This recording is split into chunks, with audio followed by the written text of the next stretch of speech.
People don't just measure you by your mistakes, they measure you by how you respond and recover from those mistakes. And if you get it right, you can actually use those mistakes to enhance your reputation. So we're going to go through 4 common mistakes at work and how to respond to them. First, let's say you're in a meeting and you make a little stumble, your report has a typo, or you fart. People actually look to you for cues on how they should respond to you. So if you make a mistake and go, I'm sorry, oops, that feels so bad, you're telling them, oh, you're lower status and they should look down on you and be upset with you. But if you treat that mistake like it's not a big deal and just move on, more than likely people will just move on with you. So if you make a mistake, go, oh, I'm sorry about that, and just continue with your presentation or continue with the point you were making. Or if you fart, you just say, oh, excuse me, and just continue onward. You treat it like it's not a big deal, they'll treat it like it's not a big deal. The second mistake is if you don't know something that you probably shouldn't. The way people screwed this up is by trying to invent an answer really quickly.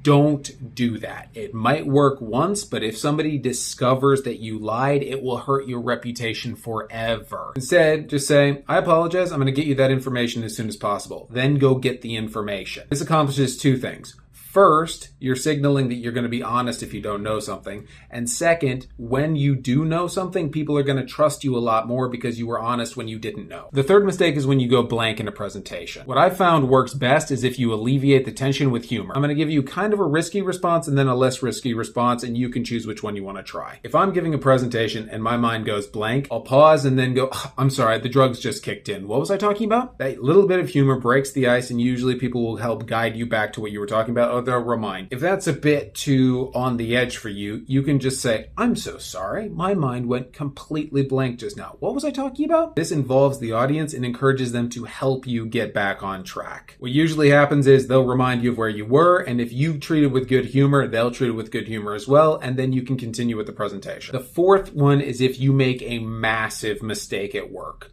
All you got to say is, I am so sorry, I take full responsibility for this, and it will not happen again. You want to avoid being really apologetic and weepy when you say this because it lowers your status. But if you just own the mistake, say it won't happen again, then fix it, people will be accepting of you. Everybody screws up, they've screwed up, and they're probably going to be forgiving of you so long as you own it and fix the problem.